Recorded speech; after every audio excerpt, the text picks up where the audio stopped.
Hey everyone, Mark Johnston here. Here to talk about the third phase in our PATH program, that of restoring peace. So we've already kind of gone over our mindset, and we've also gone over the topic of getting to a ceasefire position. So once we remove the pain from your relationship, it becomes so much, we can work so much more on increasing comfort and stability.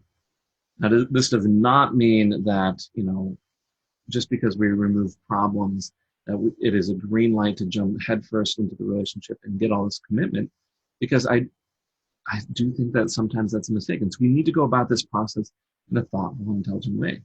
See, in the vast majority of cases, my team and I can help people to get to the point of comfort with their spouse.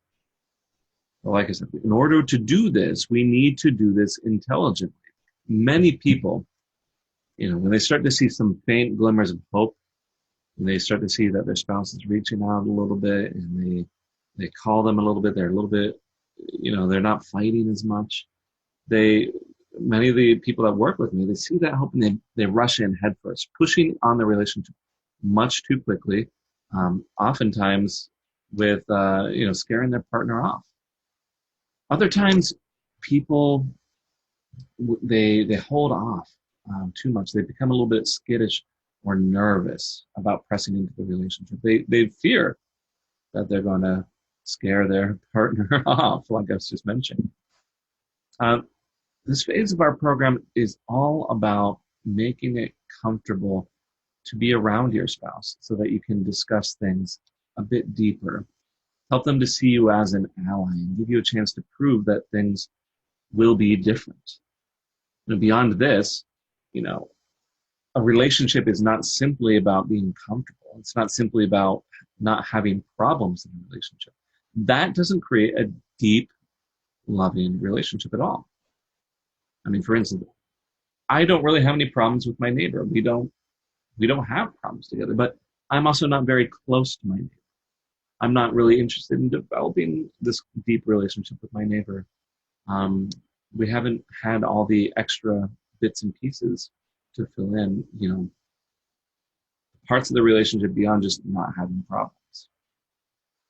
So I want to give an example of this, a kind of a micro example on a small scale.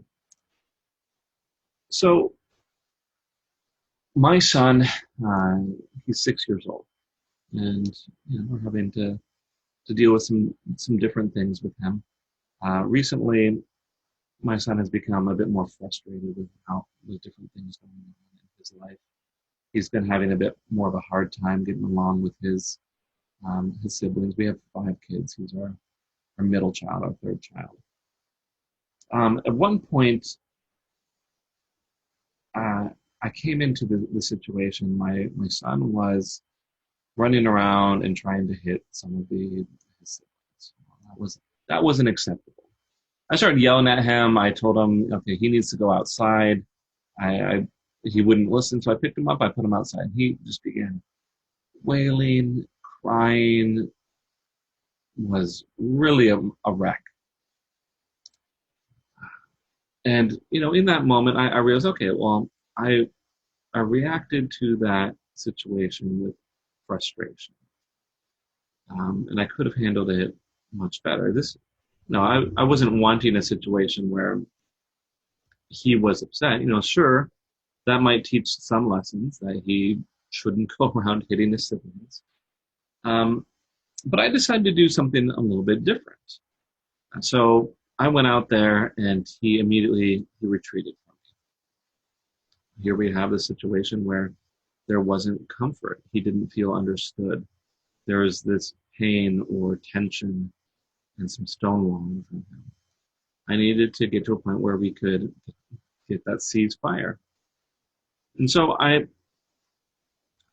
made myself, very non-threatening. I sat down and I started speaking very softly to him. I said, "Hey, I would like to talk to you. I'd really like to figure out what's going on." And he wouldn't react, and so I stayed consistent there until you know, he realized that I wasn't going to be upset with him anymore.